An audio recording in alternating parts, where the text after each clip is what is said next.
Why can't you? Scott, you want it? No. I can Oh, put it in a container. alright. Alright, sorry guys. This one is on storing vegetables in the garden. It is possible to leave some of your crops in the ground until spring.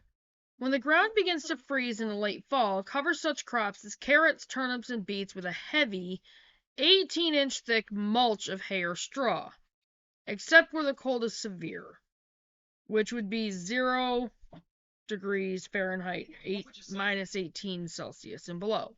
You should be able to pull back the mulch and dig up the crops throughout the winter. Mark where you stop digging each time so you will know where to start again. If you're not sure about your climate, try leaving just a few roots in the ground, digging the rest in the fall to store elsewhere. That way some will be safe for certain, and if you are lucky, you will also have fresh, crisp vegetables right out of the garden in midwinter. Traditionally, parsnips, horseradish, and salsify are best left in the ground long enough for thorough freezing, which improves their flavor. Harvested in the late winter or early spring, they provide a great taste treat. Caution! Be sure to harvest parsnips before they begin their second growth, because they become poisonous at that time. Kale withstands extremely cold weather if the plants are mulched before snow falls.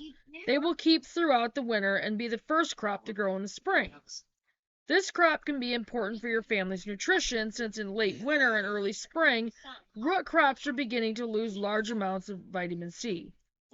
Celery and Chinese cabbage, plants of late maturing varieties, can also be stored in the garden for 1 to 2 months. Bank a few inches of soil around the base of the plants at the end of the growing season, then build up the bank to the top of the plants before severe freezing occurs. As the weather becomes colder, cover the banking with straw or corn stalks held in place with boards. Plants like celery and Chinese cabbage can also be dug up, keeping a good-sized clump of soil attached to the roots. Place these plants in a trench, a hotbed, or a cold frame, or on a dirt or concrete floor in the root cellar. With protection from the weather and insulation with bedding for the outside storage, you may have success keeping these plants until late December. Endive can also be brought inside with roots on, like celery, and be kept for a month or two. Tie the leaves together to help blanching. The celery and Chinese cabbage will also blanch in the dark. Cabbages can be stored in mound-shaped or long pits. Their odor is penetrating, so store alone to avoid spoiling the flavor of other food. When stored this way, they should be dug up with their roots intact and placed head down in the mound and covered with bedding and soil.